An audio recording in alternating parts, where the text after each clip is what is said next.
Hey everybody, Andrew Palhetas here, and I just want to talk to you about this article, and you're going to see the link below.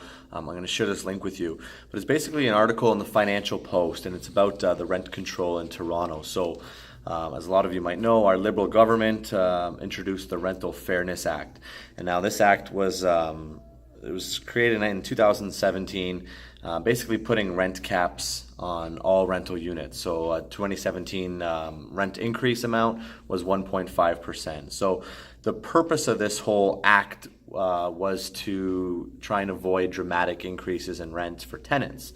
So the question is it actually reducing the amount of rent increases happening? Well, new study from TREB is saying that no, it's not actually. It's what it's doing is lowering inventory. Maybe it's actually holding some landlords and keeping them out of the rental market and out of renting out their properties.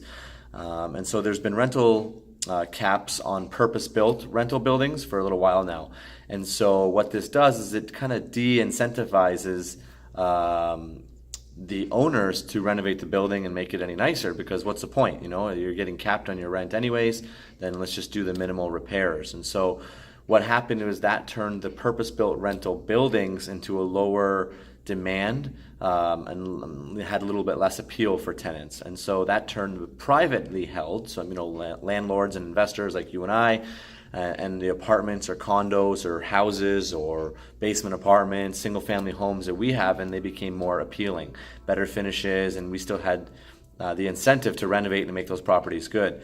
And so the short of it is that with the turnover of tenants, all it's really doing is increasing the rent. And the reason it's increasing the rent is because with lower supply, then there's higher demand, and the price starts to go up. So in the long run, rent controls really are just reducing the amount of inventory, and so thus increasing the amount of rent. So it's something to think about. It's a good article to read. So more importantly, what do we do with this information? So now that we have this information, well, we're going to tell you what to do with this information. So come out to our next Lunch and Learn. So click below, register, or hit reply.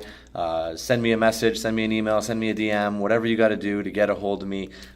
Get registered for our next Lunch and Learn. We're going to be talking about second suites, in-law suites, basement apartments, doing conversions, that sort of thing. So how to increase the amount of rental units out of the same properties that you own. So reach out to me, and we look forward to seeing you at the next Lunch and Learn. Thanks.